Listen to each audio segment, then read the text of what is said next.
Queremos agradecer a Deus por toda a oportunidade que Ele concede a cada um de nós. Há momentos na vida que são de fundamental importância para nós. E creio que este momento, para o grupo que está aqui, é realmente especial. E ao convidá-los, se vocês terem aceitado o convite, nós entendemos que vocês estão aqui não apenas para aprender, para assimilar, mas para se tornar instrumento, continuar como instrumento nas mãos de Deus e ajudar as congregações onde vocês estão. Esta mensagem, ela tem sido a proclamação desta mensagem tem sido muito prejudicada no passado, em decorrência de fanatismos, de radicalismos, de dificuldades de compreender a maravilha que está envolvido, as maravilhas, as bênçãos que estão envolvidas na proclamação da mensagem de saúde, associada à proclamação da volta de nosso Senhor Jesus Cristo. É da revelação, a declaração de que, como parte do preparo de um povo para a volta de Jesus, está em conhecer e praticar cuidadosamente a mensagem de saúde. No mundo em que nós vivemos. A pergunta que foi colocada no quadro pelo doutor na palestra anterior diz: por que é difícil mudança? Há várias razões, vocês discutiram aí várias razões. Uma delas, sem dúvida, é o ambiente social onde nós vivemos. Se você vai ajudar uma pessoa a parar de fumar, e ela vive num ambiente de fumantes, e ela não tem condições de sair deste ambiente de fumantes, é muito difícil ele parar de fumar. Ele retorna com muita facilidade. As últimas 2 décadas têm criado um ambiente favorável para as pessoas que querem parar de fumar. Nos Estados Unidos, em países da Europa e mesmo no Brasil, hoje não se pode fumar mais num ambiente de transporte público, em avião, em ônibus, não se pode fumar em determinados lugares públicos, há empresas, escritórios que não se pode fumar mais, a pessoa tem que sair e fumar em outro lugar. Então, está se criando ambientes favoráveis para que a pessoa pare de fumar.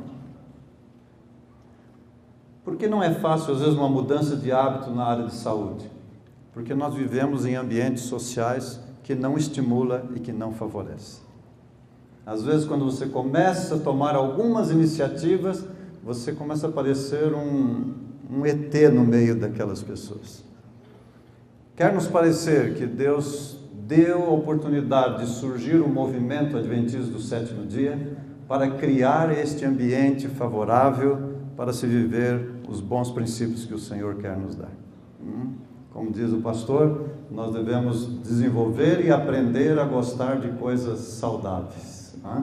E às vezes, por gostar de coisas saudáveis, você fica meio estrangeiro no ambiente. Mas nós teremos oportunidades como adventistas de criar esses ambientes favoráveis para as pessoas que querem viver segundo o plano de Deus para estes últimos dias que nós estamos vivendo. A palavra de Deus diz que nós somos o exército do Senhor. E o exército, os soldados têm as suas ordens. E as nossas ordens estão descritas e registradas em Apocalipse capítulo 14. Em Apocalipse capítulo 10 nós temos o sentido de missão. Aí está o último ide evangélico. Aí está o ide para o adventista do 7º dia. Mas lá em Apocalipse 10 nós não temos a descrição da mensagem. A descrição aparece em Apocalipse 14, a partir do verso 6. E se nós abrirmos ali a palavra de Deus, em Apocalipse 14, verso 6, nós vamos encontrar ali a palavra do Senhor dizendo: e vi um outro anjo voar pelo meio do céu, e ele tinha o evangelho eterno para o proclamar aos que habitam sobre a terra, toda a terra, nação, língua, tribo e povo. Quem é esse anjo? Quem é esse anjo? Movimento Adventista do 7º dia. E se você faz parte deste movimento, você representa este anjo. Qual é a mensagem? Verso 7.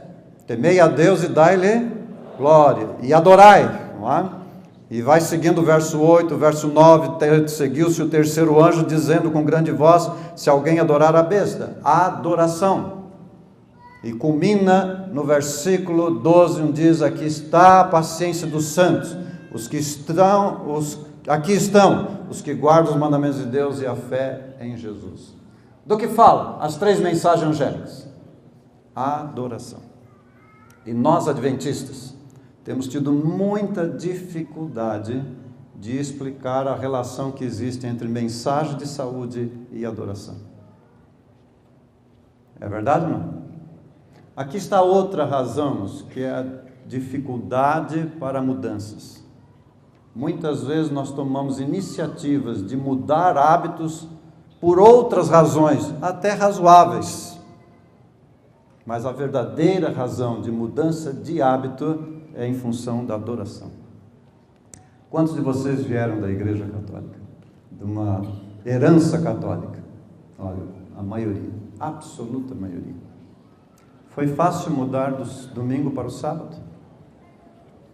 Foi fácil? Não. E por que mudamos? Por que mudamos? Qual foi a razão fundamental de mudarmos da nossa prática de culto do primeiro dia da semana para o sétimo dia da semana? A adoração. A adoração. Este é o motivo maior. E deve ser o motivo maior. Saúde e adoração. Qual é a relação que existe nesse assunto? Veja lá. Nós temos as grandes linhas proféticas. As grandes linhas proféticas que guiam o movimento adventista do sétimo dia. Ali está o grande período das 2.300 tardes e manhãs, que termina em 1844. Na sequência, nós temos Apocalipse 10.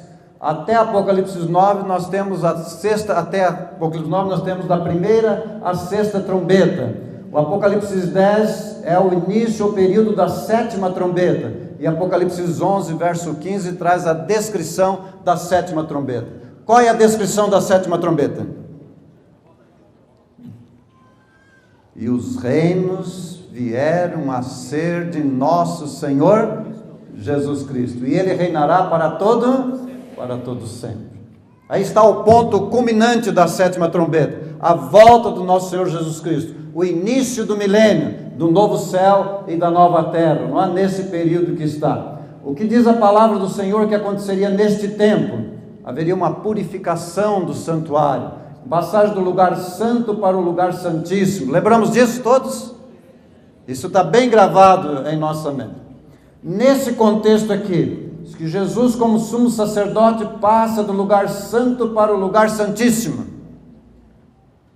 E é neste momento, em outubro de 1844, que Jesus comissiona o terceiro anjo descrito em Apocalipse 14.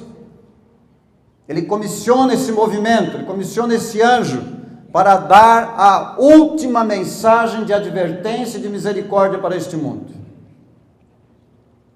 Então, no livro Primeiros Escritos, a senhora White traz uma revelação fantástica, espetacular.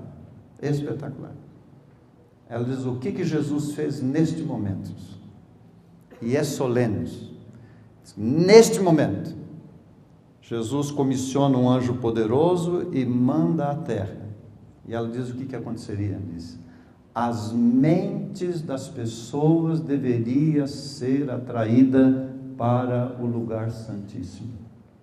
As mentes das pessoas deveriam ser atraídas para o lugar santíssimo. E no lugar santíssimo, Jesus está fazendo a intercessão final. Por todos aqueles por quem a misericórdia ainda espera. E por aqueles que uma vez conheceram o caminho e se afastaram. Qual é a grande obra de Jesus? Ele está intercedendo pelo seu pai, pela sua mãe, pelo seu filho que está afastado da igreja. Ele está intercedendo pelo seu vizinho, pelo seu amigo de trabalho, pelo seu colega de escola. Esta é a obra de Jesus. Mas ele não chega diretamente às pessoas. Ele comissionou um anjo poderoso. Ele comissionou um movimento. Comissionou você e eu para levarmos a esta pessoa a intercessão. Este é um ministério fundamental e deve ser o ministério fundamental da mensagem do movimento adventista do sétimo dia, da intercessão. É a obra de Jesus. Nós fomos comissionados para sermos a semelhança de Jesus. O Espírito Santo está fazendo essa obra em nós, nos transformando à sua semelhança. Mas não é uma semelhança apenas no caráter, é uma semelhança também na função. Quando você toma tempo para orar pelas pessoas, quer os que estão na igreja, os que estão fora da igreja, você está realizando uma obra semelhante à de nosso Senhor Jesus Cristo. Está alcançando a semelhança de nosso Senhor Jesus Cristo. E o resultado desta obra, irmãos, é atrair a mente das pessoas. Atrair a mente das pessoas para o lugar santíssimo, onde Jesus está fazendo a sua obra final. Que diz a revelação? Assim, é pelo contemplar a Jesus que seremos transformados. E aonde estaríamos contemplando Jesus? Segundo a estratégia divina nesse último tempo, aonde estaríamos? Olhando para o lugar santíssimo. Quem está no lugar santíssimo? Jesus. Ele está fazendo a intercessão final. E neste processo, nesta obra, é que nós somos transformados à sua imagem, segundo a sua natureza amorosa, Jesus de natureza amorosa que estava, que é o nosso exemplo. Que diz a revelação? É a mente que adora a Deus e nos põe em contato com os seres celestiais. Olha que coisa impressionante. Qual seria a obra primordial, a obra fundamental do anjo de Apocalipse 14, da terceira mensagem angélica? Qual seria essa obra fundamental? Atrair a mente das pessoas para o lugar santíssimo. Diz a serva do Senhor, é a mente que adora a Deus e nos põe em contato com os seres celestiais. Eu já tenho feito essa pergunta em vários lugares e a faço com muito respeito. Ninguém se ofenda. Mas se você fosse o diabo e soubesse que as coisas são assim, o que você faria?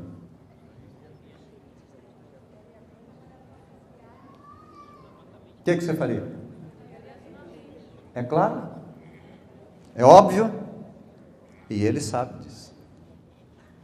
A dificuldade é que a maioria de nós, adventistas, não sabemos disso. Não sabemos. Talvez pela nossa formação, a nossa origem, talvez pelo que o professor expôs hoje de manhã, essa dicotomia, né? Corpo e alma, o que entra pela boca não contamina, talvez outras razões, nós não temos essa perspectiva. Olha lá, os nervos cerebrais que se comunicam com todo o organismo são os únicos meios pelos quais o céu se pode comunicar com o homem e influenciar sua vida mais íntima. É a mente que adora a Deus. A mente deve ser atraída para o lugar celestial. Não é? É a mente que adora a Deus. Isso é feito através dos nervos cerebrais, a comunicação com os céus. Olha, tem 12 pares de nervos aqui, a base do cérebro que desce por toda a coluna e se liga com todos os órgãos. Quando a Sr. White escreveu essa citação, não havia ciência que pesquisasse esse assunto, não havia entendimento dessas coisas. Esse é um assunto de 30 anos para cá, 40 anos no máximo. Desculpe. Isso está na página 43 da apostila. Mas é melhor vocês prestarem atenção. Eu estou contente que ainda tenho mais 45 minutos. Muito bom. Olha aqui, veja, coisa impressionante. A serva do Senhor, por revelação, já nos deu essa informação. Qual é a estratégia divina? Qual a estratégia divina? É atrair a mente das pessoas para o lugar santíssimo, onde Jesus está fazendo a intercessão final. Ele se comunica através da mente através dos nervos do cérebro, do nervo do cérebro para cada órgão do corpo humano. Cada órgão é ligado por esses pares de nervos que aí estamos. É isso. Então você tem agora, não uma, mas várias revelações, um conjunto de revelações, mas no fundo é uma revelação só. Mas você tem um conjunto de revelações. Você pega o Apocalipse, ele tem um conjunto de revelações, mas é uma revelação só. No caso da mensagem de saúde, essas revelações estão sintetizadas no livro Ciência do Bom Viver. É o plano da divisão sul-americana espalhar pelo Brasil e pela América do Sul no próximo ano. Quantos livros, pastor? 600 mil desses livros, irmãos. Olha, é o Espírito de Deus trabalhando nisso. Não pode ser diferente. Não é fruto humano isso. 600 mil livros para ajudar a compreender essa mensagem. O segundo livro que nos ajuda muito nisso é esse livrinho chamado Conselhos sobre o Regime Alimentar. Aqui estão estas revelações importantíssimos. Quais são parte dessas revelações para nos ajudar? Olha lá. Daí o adversário das almas dirigir suas tentações para o enfraquecimento e degradação das faculdades físicas. Na história do grande conflito, qual é a estratégia de Satanás, o nosso inimigo, o adversário das almas? Qual é a estratégia? Qual é a estratégia? Enfraquecer e degradar as faculdades físicas. Por isso que quando eu não vivo em harmonia com as leis da vida, com os princípios da revelação, com a orientação de Deus, eu estou sendo de certa forma conivente com as ações satânicas. Porque as revelações nós as temos há mais de 100 anos. Há mais de 100 anos. Qual é a estratégia de Satanás? Enfraquecer e degradar as faculdades físicas. O que ele quer com isso, irmãos? O que ele quer alcançar com isso? Olha lá. E como ele alcança? Está lá, Conselho, página 150. Satanás está constantemente alerta. Seu poder para submeter a raça humana inteiramente ao seu controle. Seu mais forte poder sobre o homem ele exerce através do apetite. E este ele procura estimular de todos os modos possíveis. Isso é uma revelação. O mais forte poder de Satanás é exercido sobre as pessoas através do apetite. Se a gente sabe disso, o que a gente precisa fazer? O que a gente precisa fazer? Cuidar com o apetite.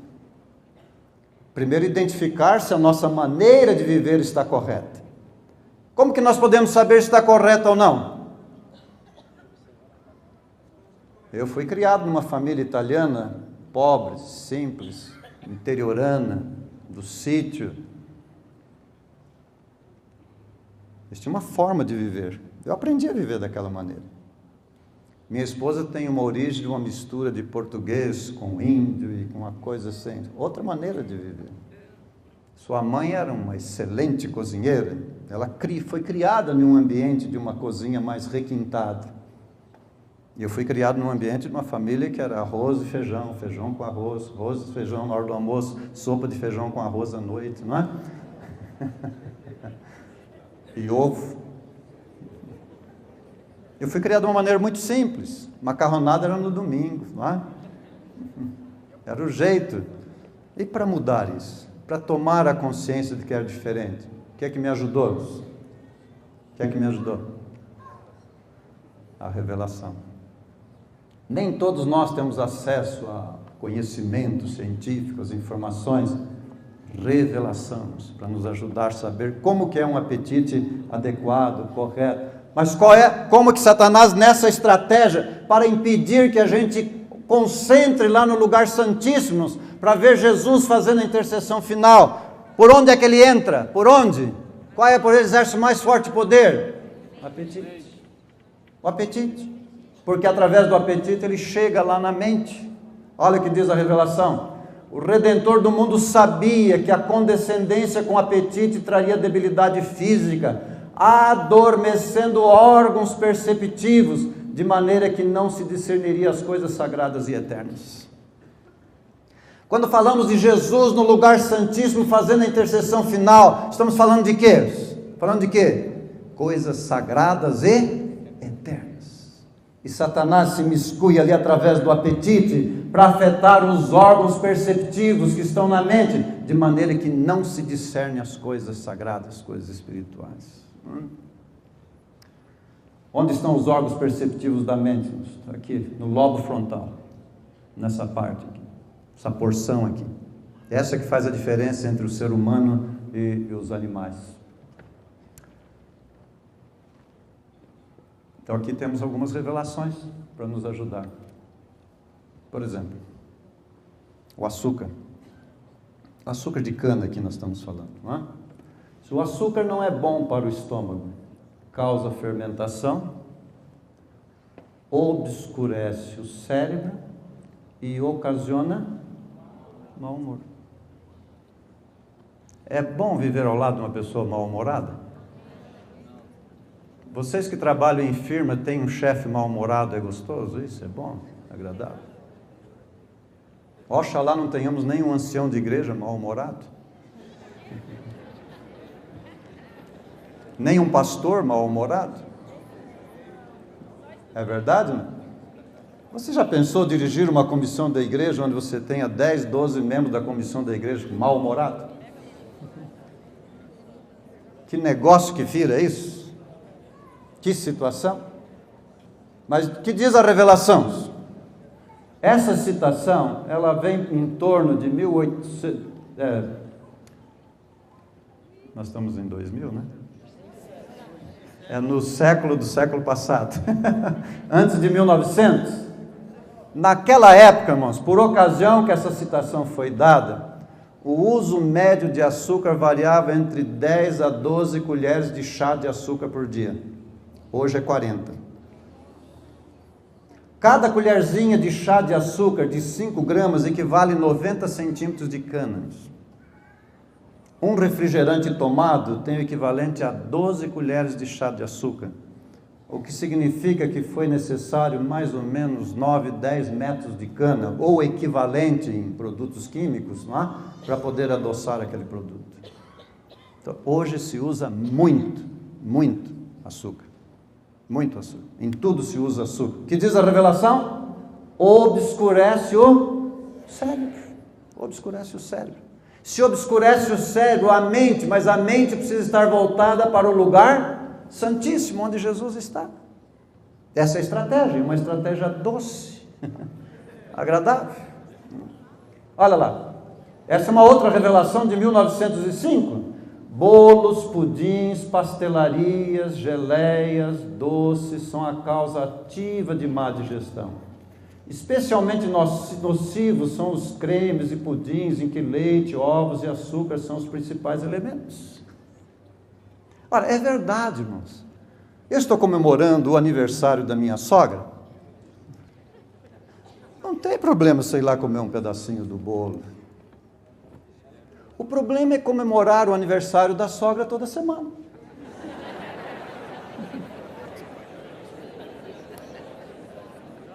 É a sogra, é o sobrinho, é o primo, é o vizinho, é a amiga, é o tio, é o parente. Aí é o problema. É claro isso para nós? É isso que diz a revelação para nós. O livre uso de açúcar em qualquer forma obstrui o organismo. Olha lá. O que eles descobriram agora, irmãos? Coisa surpreendente. Agora não. De uns 10 anos para cá. Ligado ao uso do açúcar. Do jeito que se usa, não é? Do jeito que se usa. Câncer do colo, da mama, retal, do ovário, do útero, da próstata, renal, do sistema nervoso. E isso aí não é nada doce, irmãos. Não é nada doce, não é nada suave. Isso é uma coisa tremenda, tremenda. Mas nós temos uma revelação fantástica. O açúcar não é bom para o estômago, obscurece o cérebro. Olha lá. como fruto da fermentação do açúcar, irmãos, vai produzir etanol. Etanol é o quê? Álcool. É bom para movimentar carros, mas não é bom para movimentar o cérebro. O cérebro está lá, a mente, para adorar a Deus. É a mente que adora Deus. Mas qual é o alcance de Satanás, irmãos? Isso aqui é um estudo do efeito do álcool sobre os cérebros. Tá? A pessoa só fica bêbado de cair na sarjeta quando é afetada essa parte do cérebro. Mas a parte A, que corresponde ao lóbulo frontal, ele não fica bêbado. Mas quando a pessoa bebe apenas uma dose de bebida alcoólica, vai afetar aqui a inteligência, a razão, as convicções morais e espirituais.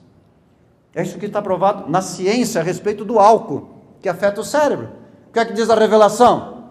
Que o uso do açúcar ele vai fermentar, vai produzir álcool e vai afetar o cérebro, vai obscurecer o cérebro e dificultar a compreensão das coisas espirituais.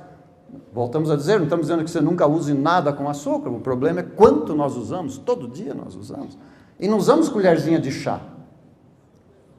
Se prestar atenção, a pessoa que come um pedaço de bolo e toma um refrigerante, já foi ali 30 colheres de chá de açúcar. Só isso.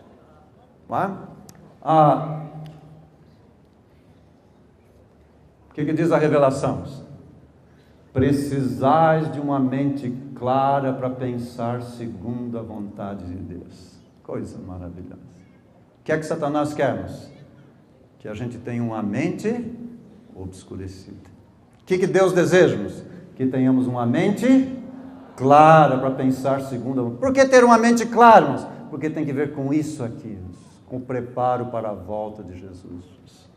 Compreensão de que Jesus está lá no lugar santíssimo, fazendo a intercessão final. Qual foi o preço que Jesus pagou para poder estar lá nesse lugar? Qual foi o preço que ele pagou? A sua morte na cruz. A renúncia, o jejum. Pensemos um pouquinho nisso. O que vai me envolver em mudanças, em princípios de saúde? Viver mais 10 anos nesse mundo, irmãos? Mais 5 anos? É isso?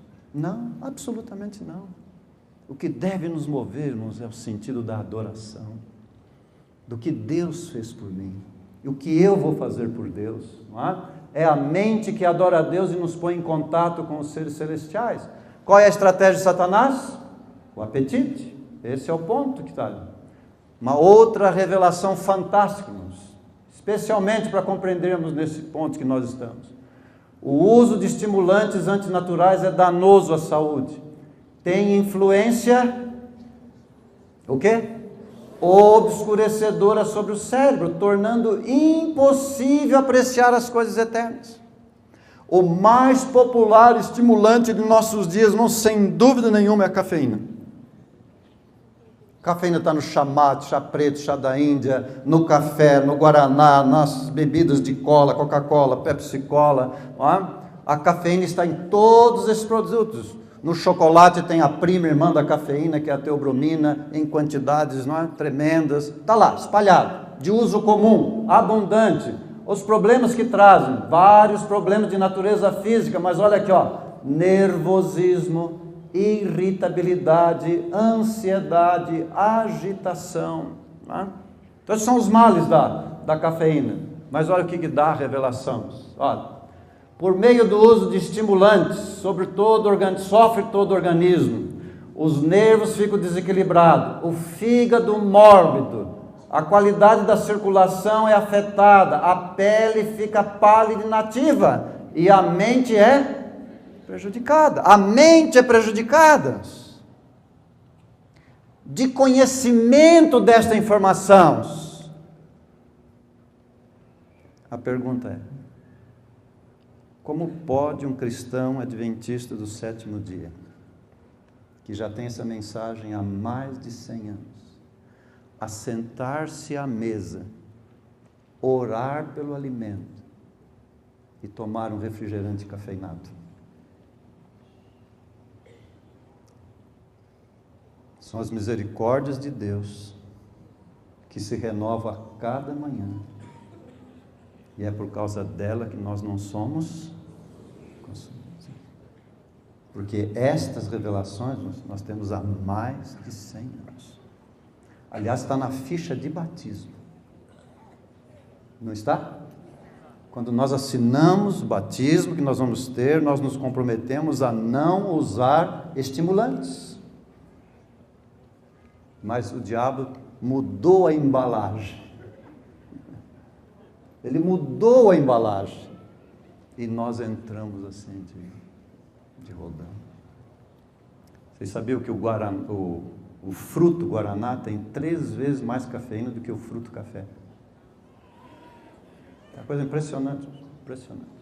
Quanta coisa é prejudicada, mas o que é importante é isso aqui, ó, a mente é prejudicada. Olha lá, a influência imediata desses estimulantes é excitar o cérebro à indevida atividade, só para deixá-lo mais fraco e menos capaz de esforço. O efeito posterior é prostração, não somente mental, mas física e moral. Estimulante. E normalmente o estimulante vem junto com açúcar. É certo ou não? Normalmente o estimulante vem junto com açúcar. As duas coisas têm o mesmo efeito. Olha aqui, ó. Descobri outro dia isso aqui. Quando os consumidores de chá e café, tudo que tem cafeína, não é? Se reúne para entretenimento social, os efeitos do seu pernicioso hábito são manifestos. Todos participam liberalmente das bebidas de sua predileção e, ao fazerem-se sentir os efeitos estimulantes, solta-se a língua. E eles começam a má obra de falar mal de outros. Suas palavras não são poucas, nem bem escolhidas. Gente boa, irmãos, gente boa, gente maravilhosa, filhos de Deus extraordinários, se tornam vítimas disso.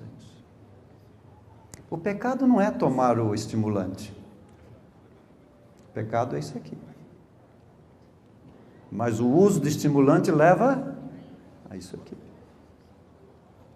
E a advertência, a orientação divina para nós nesse tempo, essas pessoas manifestam muitas vezes um espírito precipitado, impaciente, acusador, vendo as faltas dos outros como através de lente de aumento, e inteiramente incapaz de discernir os próprios defeitos. Vocês sabem o que é uma lente de aumento?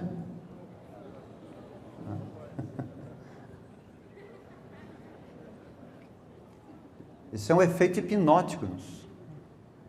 Se a pessoa está sob o efeito de estimulante, ela vê o defeito do outro aumentado e o seu próprio diminuído. Vale a pena correr o risco? Vale a pena correr o risco? Que motivação nós temos para fazer mudanças?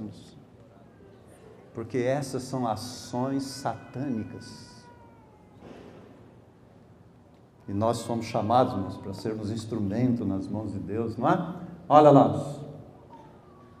Essa senhora pesquisadora francesa fez um estudo sobre a mente, o cérebro. E o que ela disse? Nathalie Camille. Ela diz lá, olha, atesta que o arrependimento, ele vem do córtex cerebral. Quem tem essa porção comprometida não sente arrependimento. Qual é a estratégia de Satanás? Enfraquecer e degradar as faculdades físicas. Mas ele não está interessado no seu coração. Ele não está interessado no seu pulmão. Ele não está interessado no seu fígado. Ele está interessado no seu cérebro. Ele vai atacar o seu fígado, o seu pulmão, o seu coração, as suas pernas. Ele vai atacar, mas não é aí que ele está interessado. Ele está interessado em controlar o cérebro. É a mente que adora a Deus. Qual é o principal alvo de Satanás na vida dele? O que é que ele mais deseja na vida dele? O que é que ele mais deseja? Ser adorado. E ele usa o nome do próprio Deus. Ele imita o próprio Deus para receber a adoração. Ele não se importa de ser adorado em nome de Jesus. Jesus já disse que viriam os falsos profetas. mas só vamos conseguir discernir entre o falso e o verdadeiro se tivermos uma mente clara, não afetada. E a mensagem de saúde tem o seu lugar aí, relacionado com a adoração.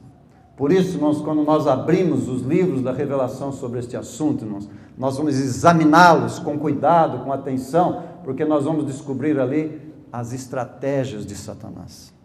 As ações, não as estratégias. A estratégia é essa, as ações de Satanás. E nesses livros aí, estão descritos 13 dessas ações. 13 das ações de Satanás para alcançar a mente.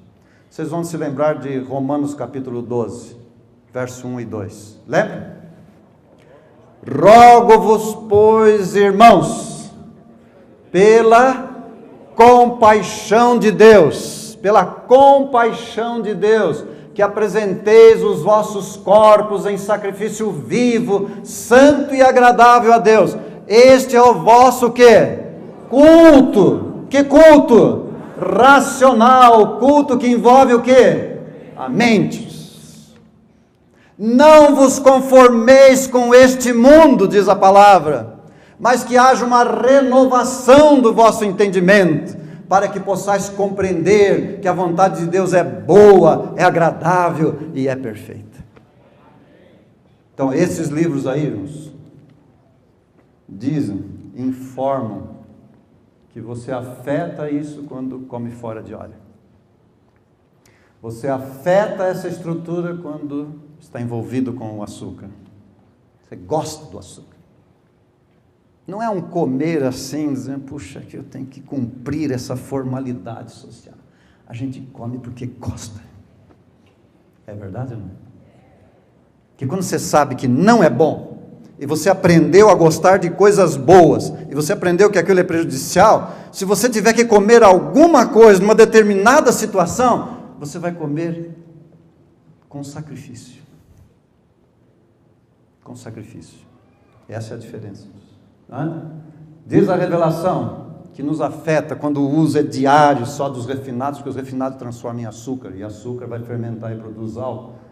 Quando se come demais à noite, afeta. Quando se toma líquido às refeições, irmãos, e se esses líquidos forem cafeinados, gaseificados, açucarados, coloridos, mais ainda vai afetar. Afeta isso quando se usa frituras abundantes, afeta quando se usa estimulante, afeta quando se come demais, afeta quando se usa condimentos, canela, noz moscada, pimenta. Mas a pimenta é bom para o estômago, cura a úlcera e entorpece o cérebro. É melhor morrer com uma úlcera? Claro que não vai acontecer isso. Mas se você não conseguir curar da úlcera, ou você vai usar, é um remédio que você está usando, mas é por prazer, por causa da comida, uma coisa assim, do tempero, não é? Como diz o professor, o doutor lá, você é criado em ambientes que desde a mamadeira vem a pimenta. É bravo isso. Mas a mudança é por causa da adoração. Queridos, devemos ter muito cuidado com esse assunto. Na região onde nós vivemos, nós temos abundância de possibilidades. Mas leiam lá no conselho o que Deus fala deste assunto. Impressionante, impressionante. Quando combinamos de maneira errada os alimentos, misturamos demais, falta de exercício, né? A vida, quando não dormimos no tempo certo, quando não respiramos da maneira correta, quando não ouvimos a música apropriada, quando abusamos do uso e usamos a televisão de forma indevida, e a televisão promove todo esse resto. Agora, irmãos, 6.000 anos se passaram desde a criação.